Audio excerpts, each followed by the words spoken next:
विघ्नहर्ता श्री गणेश, श्री गणेश, श्री गणेश। सत्य तो ये है, वो अल्पायु है।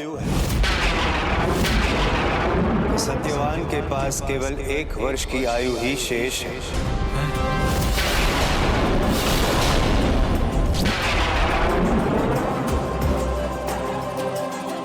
तुम इस दुर्भाग्य के योग्य नहीं हो पुत्री। पिताश्री, व्यक्ति का भाग्य उसके कर्म निर्धारित करते हैं और आपने भी तो ये स्वीकार किया था कि हमें जीवन में जो कुछ भी प्राप्त होता है वो हमारी योग्यता के आधार पर प्राप्त होता है। तो फिर यदि मेरे कर्म मुझे इस दुर्भाग्य के नहीं सौभाग्य के योग्य बनाते हैं तो फिर मुझे सौभाग्य ही मिलेगा ना। मैं उन्हें 1 ही वर्ष में खोने पर विवश नहीं होंगी। किंतु पुत्री, पिताश्री, मेरा यात्रा करना, यात्रा पर उनसे भेंट करना, मेरे हृदय में उनका स्थान बनना, ये सब मेरा भाग्य ही तो है। या ईश्वर की कृपा, तो मैं व्यर्थ चिंता क्यों करूं? मैं तो बस अपना कर्म करूंगी और अपने कर्म से अपने भाग्य को अपने सौभाग्य में परिवर्तित करूंगी। और पिताश्री, यदि देवर्षि नारद यहाँ आकर आपको सत्यवान जी की अल्पायु के बारे में नहीं बताते तो क्या तब भी आप मेरे विवाह प्रस्ताव को अस्वीकार करते? पुत्री, कर्म तभी सार्थक होता है जब उसे योग्य दिशा में किया जाए। मरुस्थल में भूमि खोदने से जल की प्राप्ति नहीं होती पुत्री। सामने खाई हो तो खाई में कूदा नहीं जाता, बल्कि रुक कर अपनी रक्षा की जाती है।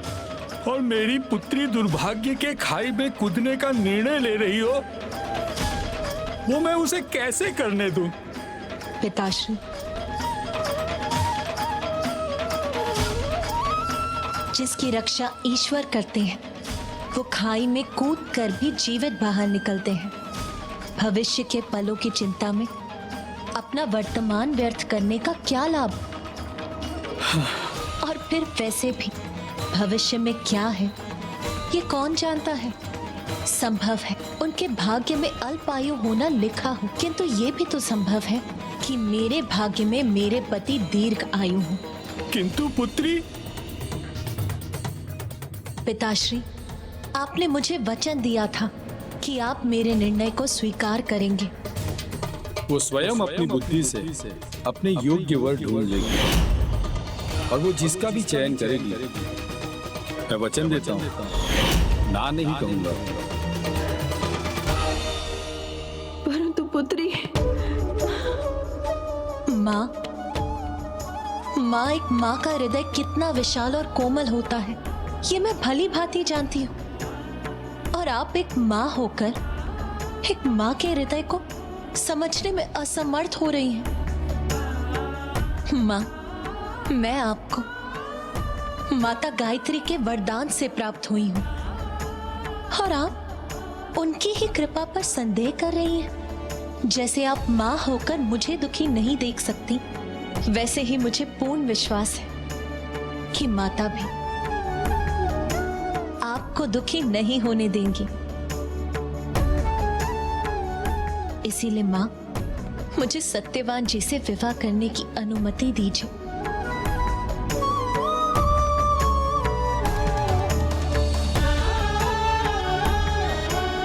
नारायण नारायण। पुत्री सावित्री का यह अटूट आत्मविश्वास अवश्य प्रभावित करने वाला है। उसका यह अटूट आत्मविश्वास विपरीत संजोगों को भी अनुकूल बना सकता है। कदाचित ये विवाह नियति की ही योजना तो नहीं?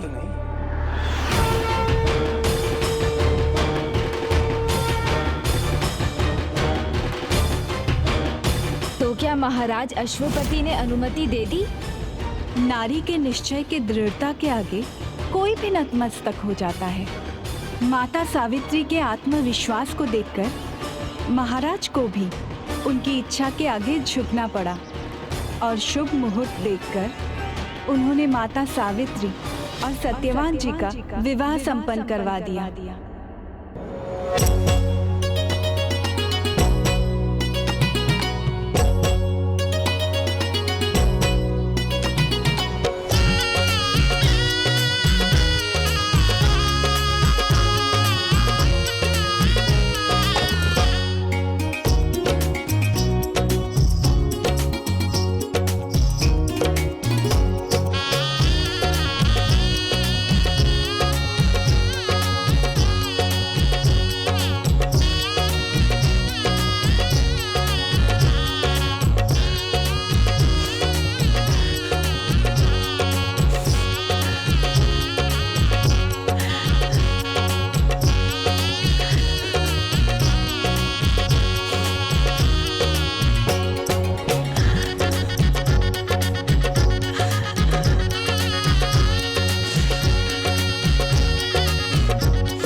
पुत्र के रूप में मेरा कोई उत्तराधिकारी नहीं है। ये राजपाट, इसकी लालसा, इसका आकर्षण अब मुझ में नहीं रहा। मेरी इच्छा है कि मैं ये सब कुछ तुम्हें और अपने जामाता सत्यवान को ही सौंप दूं।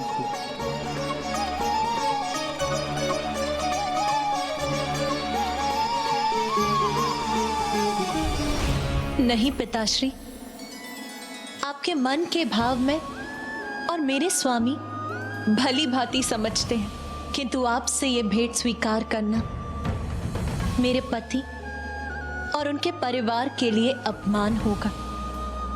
मैंने उनकी वर्तमान आर्थिक स्थिति को जानकर ही उनसे ये विवाह किया है, इसीलिए अब उसी में रहना, उसे स्वीकार करना ही मेरा धर्म है पिताश्री। आप बस मुझे अपना आशीर्वाद दीजिए। हाँ महाराज अश्वपति, पुत्री सावित्री ने सदा उचित ही कहा है, जीवन के सभी धनों से अमूल्य धन तो संतोष है, और जो संतुष्ट है वो जीवन के उतार चढ़ाव में भी प्रसन्न है। उसे अभाव भी नहीं सता पाते, और जो असंतोष से ग्रसित है उसके जीवन में ऐश्वर्य और धन होते हुए भी खालीपन है। मुझे पुत्र वधु के रूप में पुत्री की प्राप्ति हुई है। ऐसे संबंध में धन की कामना करना किसी को भी शोभा नहीं देता, क्योंकि किसी भी संबंध में धन का लेन देन उसे संबंध कहां रहने देता है, वो तो एक व्यवसाय बन जाता है। और ये हमारे पुत्र के प्रति, हमारे स्नेह के प्रति कितना बड़ा अपमान होगा। महाराज, मैं आपको वचन देता हूं, आपकी पुत्री को कोई भी कमी नहीं होने दूंगा, और यदि इनके भाग्य में राज्य योग होगा तो इन्हें अवश्य मिलेगा। किंतु पुत्र, तुम्हारे पास कुछ भी अधिक करने का समय कहाँ है? 1 वर्ष का ही तो जीवन शेष है तुम्हारा।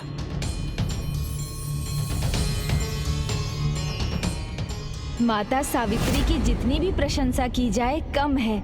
जीवन अवधि कम होने पर भी उन्होंने सत्यवान जी से विवाह में तनिक भी संकोच नहीं किया और उनके अनुसार जीवन जीने का चुनाव कर लिया। सत्य कहा पुत्र। देवी सावित्री ने राजभवन के सुख त्याग कर कुटिया में साधारण जीवन ही नहीं अपनाया था, अपितु अपने पति के जीवन के प्रत्येक पहलू को स्वीकार कर लिया था। वो भी सत्यवान जी के माता पिता की सेवा करने लगी, और उनके पति ने भी उन्हें बहुत स्नेह दिया। उन्हें कभी कोई कष्ट न हो उसका ध्यान रखने लगे।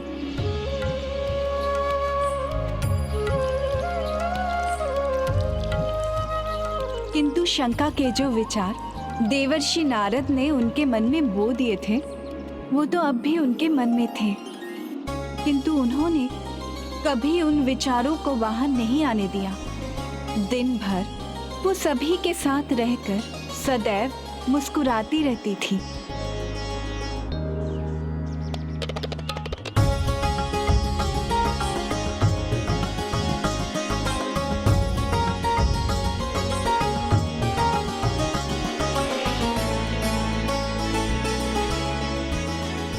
पुत्री, तुम्हारे आगमन से तो ये कुटिया भी राजभवन के समान हो गई है।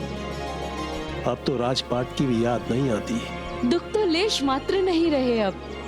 तुमने तो पुत्री जैसे सारे दुखों को इस कुटिया से बाहर ही कर दिया है।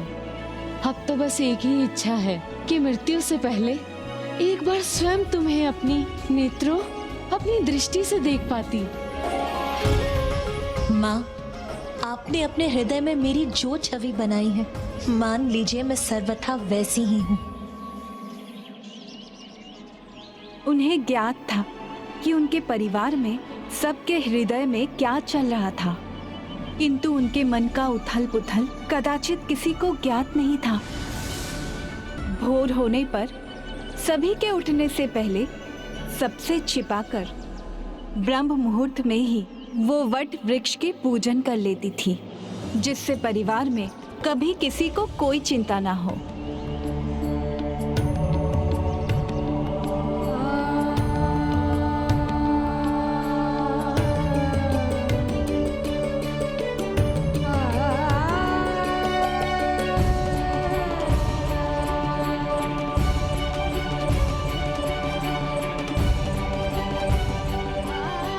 आयु प्रदान करने वाले दिव्य वट वृक्ष मेरे पति, मेरे स्वामी को दीर्घ आयु प्रदान करने की कृपा कीजिए।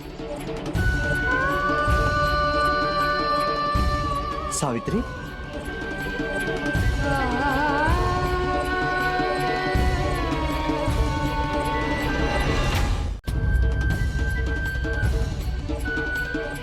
सावित्री, स्वामी,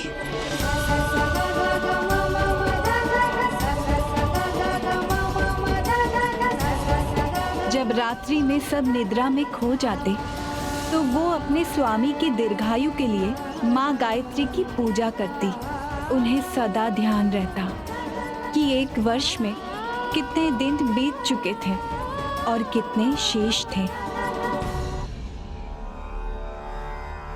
हे माँ, मेरे स्वामी को दीर्घ आयु प्रदान करने की कृपा कीजिए।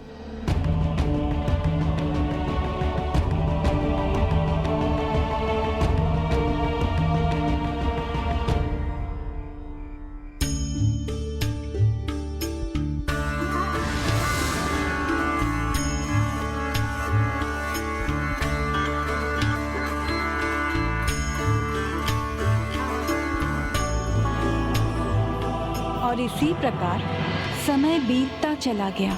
वो पूरी भक्ति और विश्वास से दिव्य वट वृक्ष और माता गायत्री की पूजा करती रही।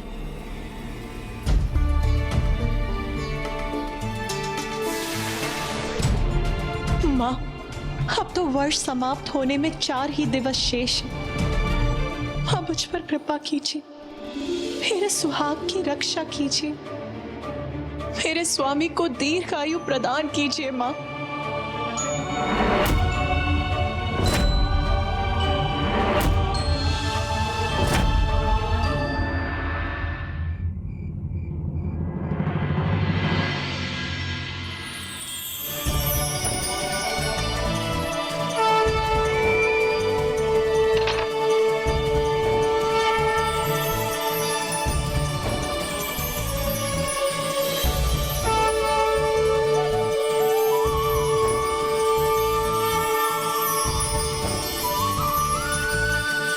सावित्री,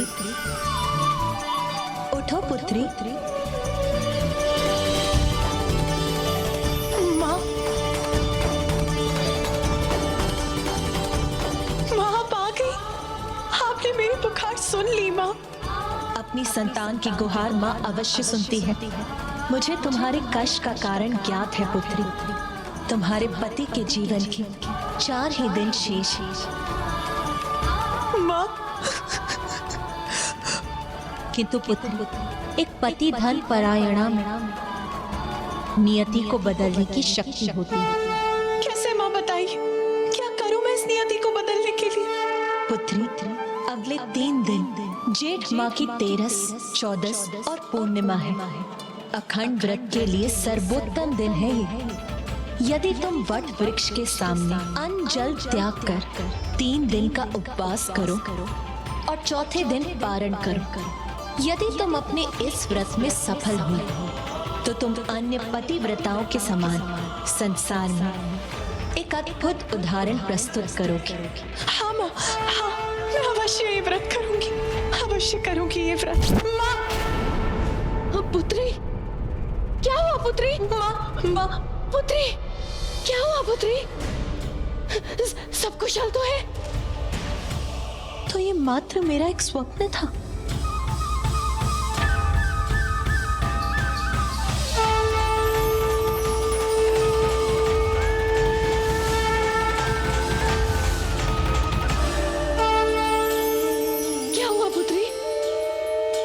कुछ नहीं माँ, सब कुशल है और सब कुशल ही रहेगा। आइए माँ।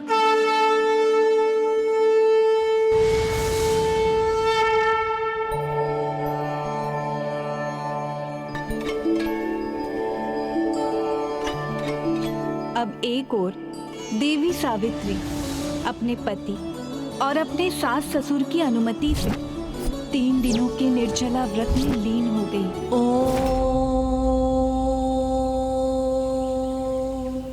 किंतु दूसरी ओर यमराज भी अपने कर्तव्य और दायित्व के प्रति सजग थे और माता के व्रत में विघ्न डालने वाले थे। हे यमदेव, मुझे आज्ञा दीजिए, मैं आज ही जाकर सत्यवान का प्राण ले लूं। मूर्ख! धर्मराज की सभा में धर्मोचित वचन ही शोभा देता है। यहाँ पर अधर्म की कोई भी बात मान्य नहीं। समय आने पर ही किसी के प्राण लिए जा सकते हैं, अन्यथा नहीं। और सत्यवान के जीवन के तो अभी भी 3 दिन शेष हैं। किंतु प्रभु, इन 4 दिनों में उनके पतिव्रता पत्नी का व्रत संपन्न हो गया तो हम ये धर्मोचित कार्य नहीं कर सकेंगे। पति धर्मपरायणा।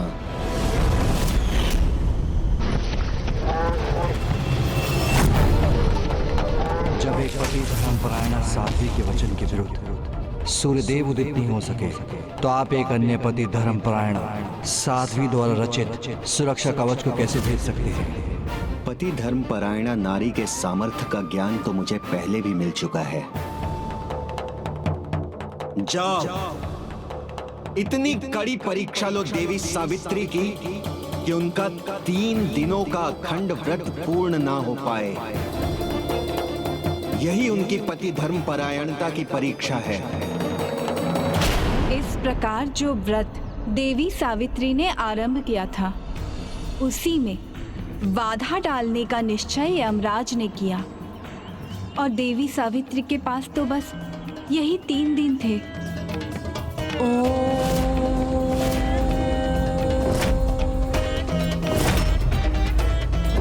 मेरी गर्जना से कंपित हो जाएगी ये देवी, भंग हो जाएगा इनका व्रत।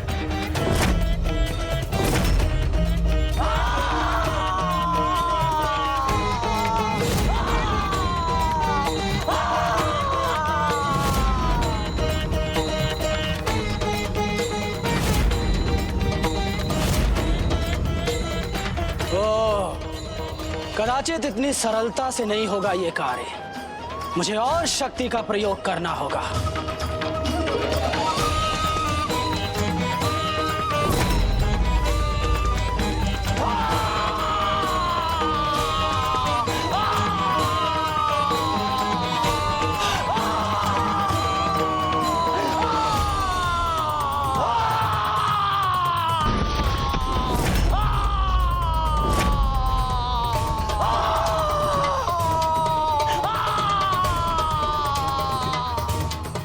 कौन है यहाँ?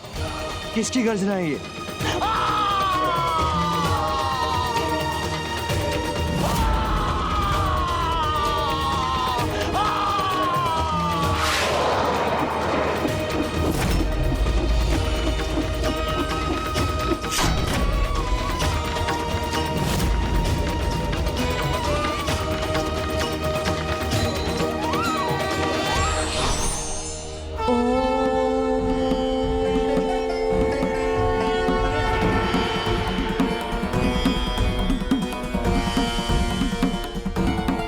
पति का कर्तव्य है कि पत्नी की रक्षा हर क्षण और किसी भी अवस्था में करे। इसलिए जब तक सावित्री अपना व्रत कर रही है, तब तक मुझे यहीं खड़े रहकर उसकी रक्षा करनी चाहिए। मेरी गर्जना से भयभीत नहीं हुई तो क्या हुआ, बेसुरे संगीत से तो होगी। आ गया।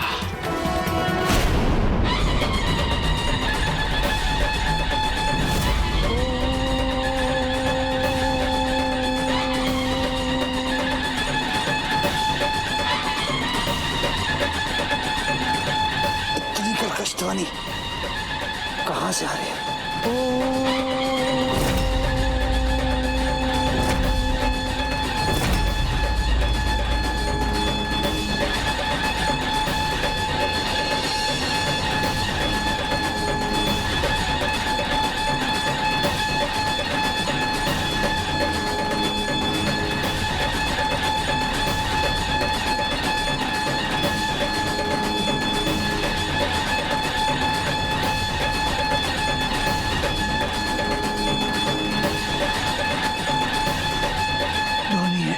कोई दिखाई नहीं देता।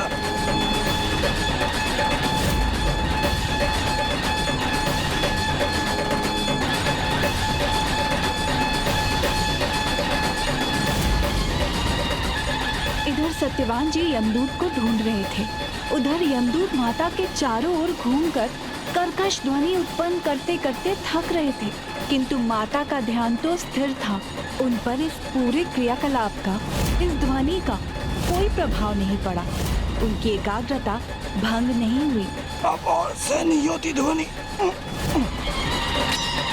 और फिर एक समय आया जब ये ध्वनि स्वयं यमदूत के लिए ही असहनीय हो गई।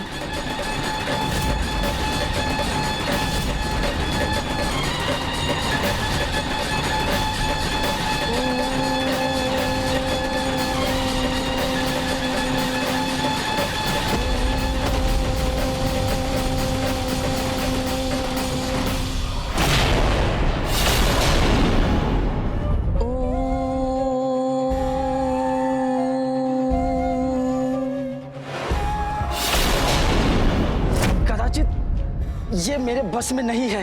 यहाँ रहा तो मेरा ही अनिष्ट होगा। मुझे यमदेव को जाके बताना होगा।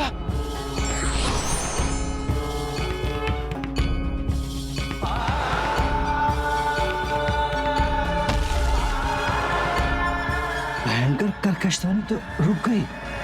या देवी सर्वभूतेषु शक्तिरूपेण संस्थिता नमस्तस्यै नमस्तस्यै नमस्तस्यै नमो नमः। ओम तो स्वयं में संपूर्ण ब्रह्मांड है। इसका विस्तार तो अनंत है। इस अनाहत ध्वनि का संबंध सीधा परमात्मा से है। ओम सकारात्मक ऊर्जा का संचार करता है। इसमें त्रिदेव का वास है।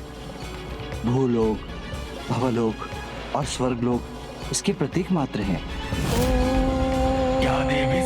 धन्य हो सावित्री, जो तुमने ओम का उच्चारण कर सब कुछ ठीक कर दिया। सत्य है, जिसकी रक्षा स्वयं ईश्वर करते हो, उसे मेरी रक्षा की क्या आवश्यकता।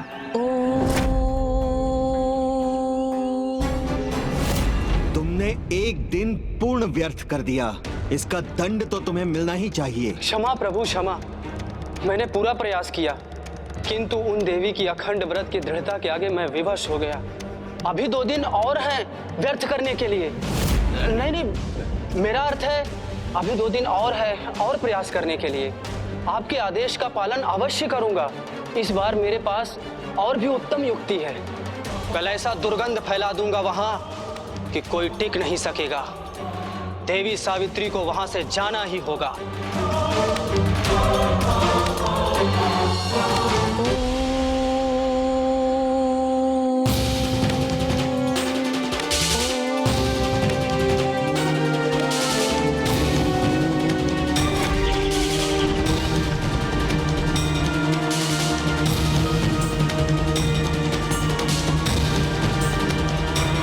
दुर्गंध मुझसे नहीं सही जा रही है, उससे भला ये कैसे सह सकेगी।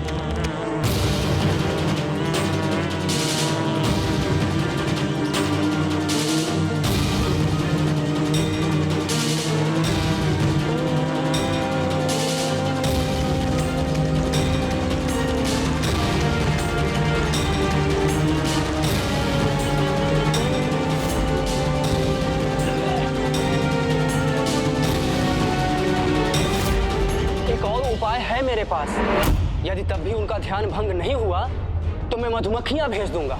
जब उनके शरीर को काटेंगी तब उनकी पीड़ा से उन देवी की एकाग्रता अवश्य भंग होगी। जाओ जाओ और अगली बार यहाँ आने से पूर्व अच्छी तरह से स्नान करके आना।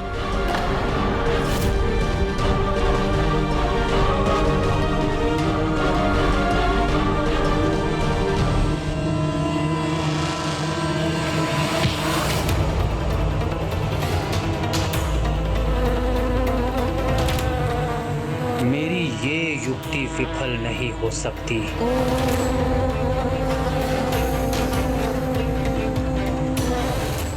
ये क्या हुआ? ये कैसा विपरीत आचरण है? इन मधुमक्खियों का उन पर चढ़ने के स्थान पर ये तो जैसे उनका चरण स्पर्श कर लौट रही हैं।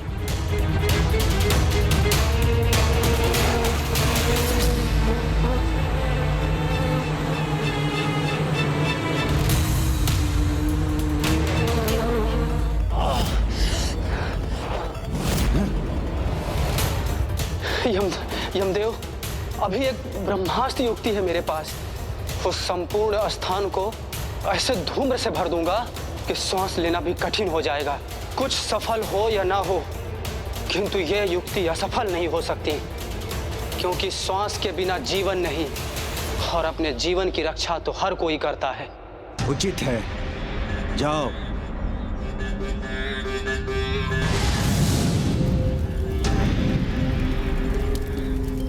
धूम्र ही धूम्र होगा चारों ओर।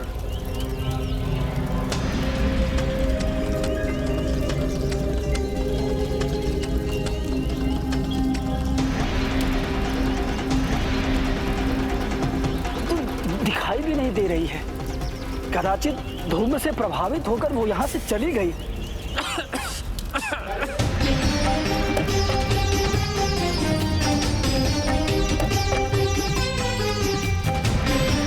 इन्हें तो अभी भी कुछ नहीं हुआ और ये घूमर मुझे ही प्रभावित कर रहा है।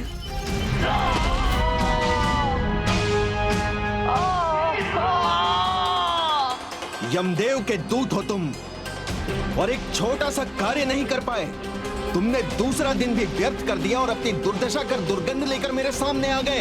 आज जो नहीं हुआ यमदेव, वो कल होगा। मेरा विश्वास कीजिए, कल मैं अचूक उपाय का प्रयोग करूंगा। मेरा विश्वास कीजिए। नहीं,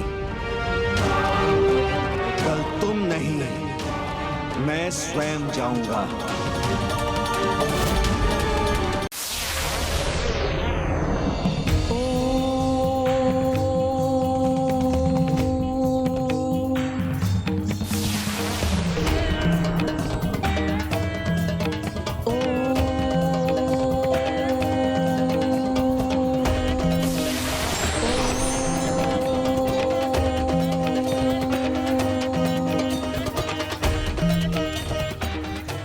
क्षमा कीजिए देवी, धर्म कर्तव्य कठोर होता है, वो किसी भावना के अधीन नहीं होता। आपका व्रत धर्मराज के धर्म की बाधा बन रहा है, इसे तो भंग करना ही पड़ेगा।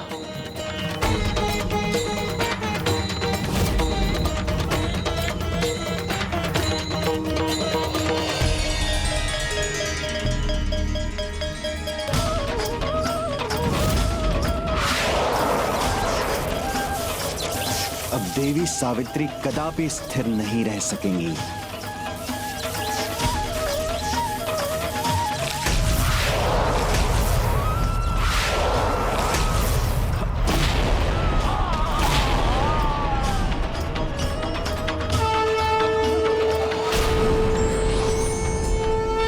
आश्चर्य, देवी सावित्री में स्वयं माता गायत्री के दर्शन हो रहे हैं।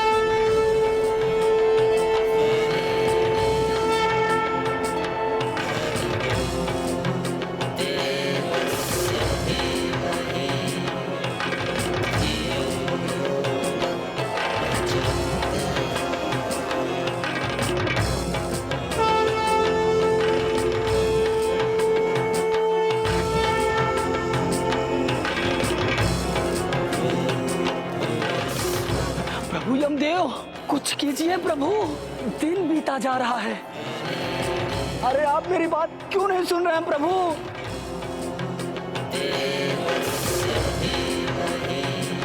प्रभु यमदेव, अपनी तंद्रा भंग कीजिए और इनका व्रत भी। सूर्यास्त होने ही वाला है, तब तक इनका व्रत भंग नहीं हुआ तो ये अपने व्रत में सफल हो जाएंगे और हम इनके पति के प्राण नहीं ले सकेंगे। हे धर्मराज, आप अपना धर्म निभाने में असमर्थ हो जाएंगे।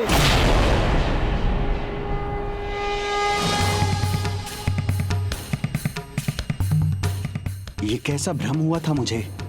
किंतु अब तो आप अपने भ्रम से जाग गए। सोच विचार मत कीजिए धर्मराज, कुछ कीजिए। देखिए सूर्यास्त होने को है।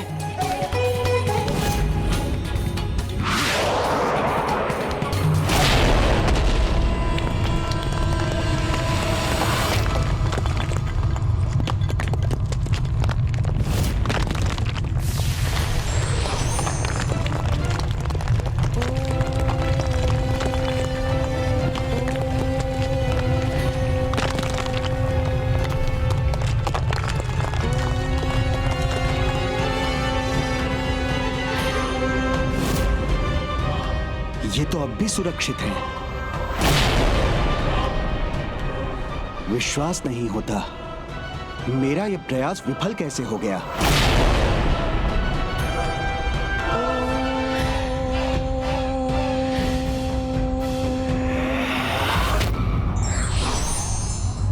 अटूट आत्मविश्वास और धर्मनिष्ठ आचरण विपरीत संयोग को भी अनुकूल बनाने का सामर्थ्य रखते हैं।